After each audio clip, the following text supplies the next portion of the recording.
103.3 Amp Radio, JD, walking in the building. Troye Sivan. How's it going? What's up, brother? Hey, I need you to put something to rest here. Okay. Yesterday was National Pizza Day. Was it? Yeah. I didn't Every know day that. is National Pizza Day. Okay. But there's a huge argument as to the pineapple pizza debate. What is your opinion, to put this to rest, about pineapple pizza? I am indifferent. I have in the past ordered pineapple pizzas and been fine with it, but it's not my go-to. And have you been able to trust the people that have ordered the pizza, is what I'm saying? Because the last person that I know that had pineapple pizza, we're not friends anymore. Oh, right. Yeah, I feel pretty good about my relationships with those people. Right? Yeah. Well, welcome to the town, man. Welcome to Boston. You said that this is kind of, the tail end of your big promo run.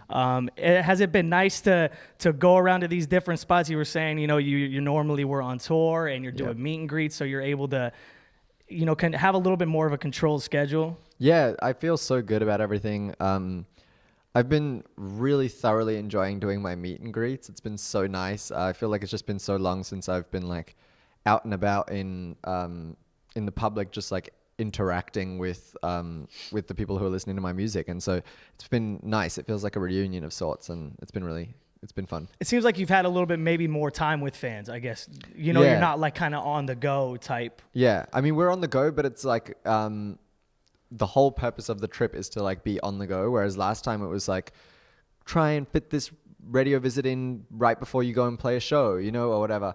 And so then everything kind of feels rushed. Whereas now I'm here for a reason, and that reason is solely to come out here and hang out with all of you guys and right.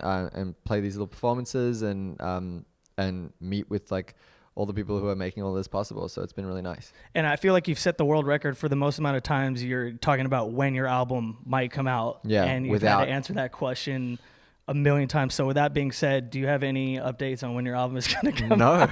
No. That's the weirdest thing, is that I've spoken about it so much without giving anyone an answer. Yeah. I have no idea though. Has that been hard to do? Do you find yourself, you're like, man, I'm afraid, because you go to all these different stations. You're like, I'm going to have a slip up, dude.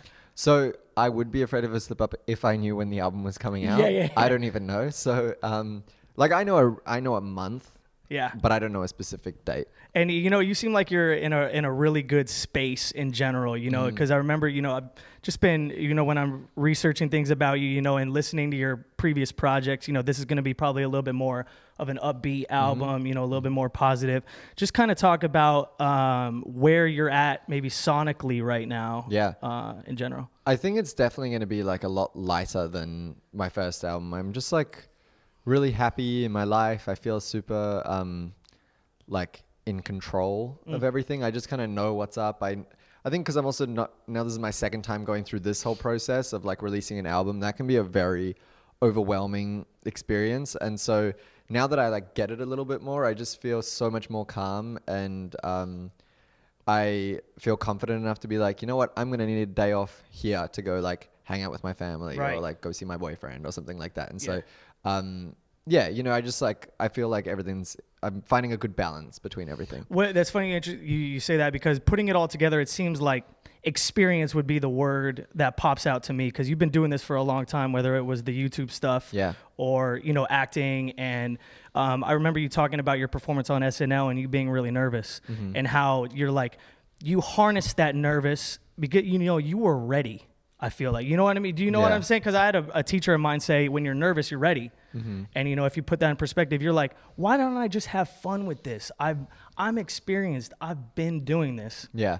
Well, I think, even just I really wanted to do SNL for my first album, but we never got the call, and I wasn't really sure why. And, because I wanted it so bad, and we had done all the right things, I thought, and all this stuff. And now I couldn't be happier that it only happened now. Cause walking onto that stage is such a, overwhelming stage to walk onto.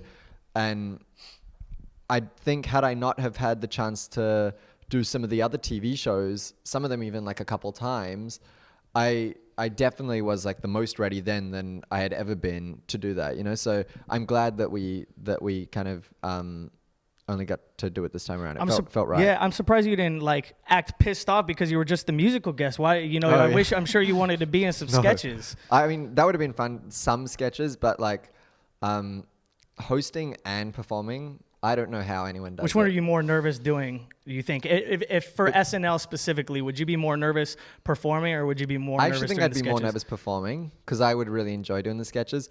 But doing both, it's like the host when I did it was Jessica Chastain, and the only break that she got was during my little like 3-minute performances, you know?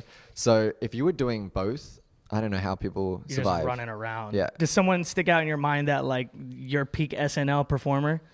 Ooh, that's a good question. I mean, didn't Adele have that like really, I think that's like, that was her moment, you know? That's what made it all explode. Every Adele moment is a moment. Yeah. All right, so I want to get into some fan questions, which, by the way, I will tell you that we are 150,000 views away from our goal. Ooh. So I need you to answer these questions with the thought of we need to go viral. Okay.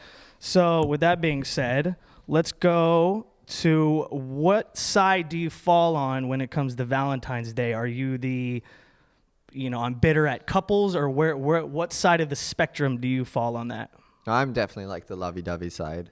Even if I was single, because I've been single for Valentine's Day before, I would like take myself out to dinner or something like that. In which you say you enjoy those dates by yourself, so Totally. You're not like one of those people that's gonna soak in your tears. No, you know what I do is I go to restaurants where I know that the tables are close to each other, so that I can eavesdrop on everyone else's conversations. Fair enough. Yeah. Okay. All right. And I want to make this is, and I quote, "What's your damn skincare routine?" What's my damn skincare routine? It's not working right now. I feel like all the travel is like messing with my skin. But I feel like one of those annoying people that's just like, just water. You know, I drink lots of water. I wash my face with Cetaphil at night, and in the morning I put on a moisturizer.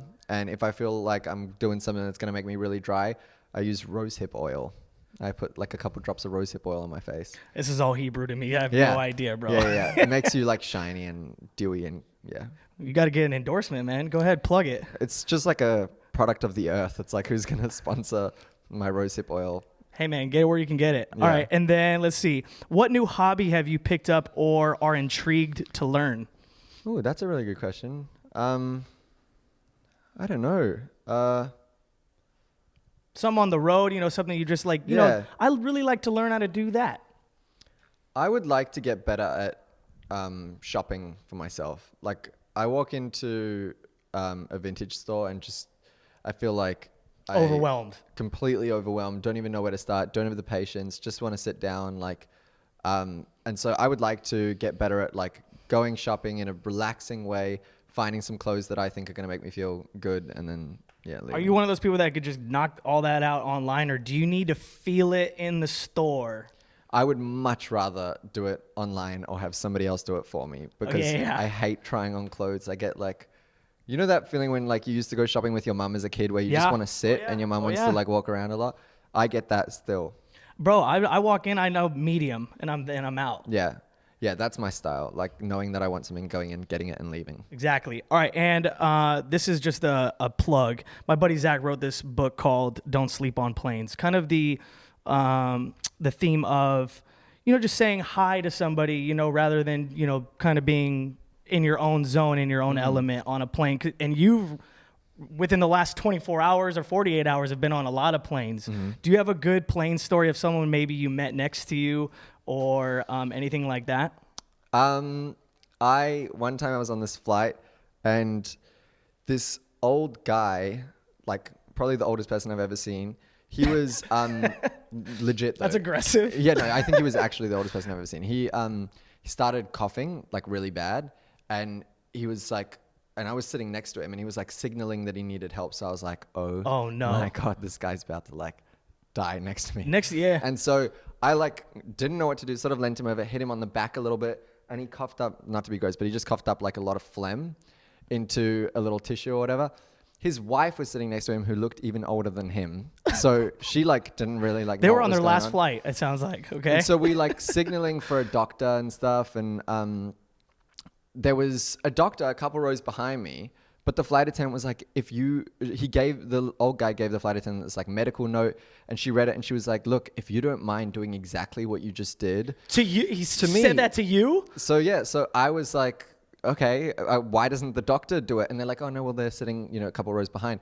I was like, okay, fine. So for like 4 hours, because it was a flight from Perth to Sydney in Australia, every 10 minutes he would start like having a coughing fit, and I was like going through the routine of giving this guy like a little hit on the back. And when we landed, he genuinely seemed surprised that he had like survived the flight. So I hope he's okay now. Oh no, he's for sure dead now. Like I didn't want to say without it, a doubt. but they gave me a bottle of wine at the end of the flight. I was like, yeah, thank you. I just like saved that guy's life like 50 times. Where were you?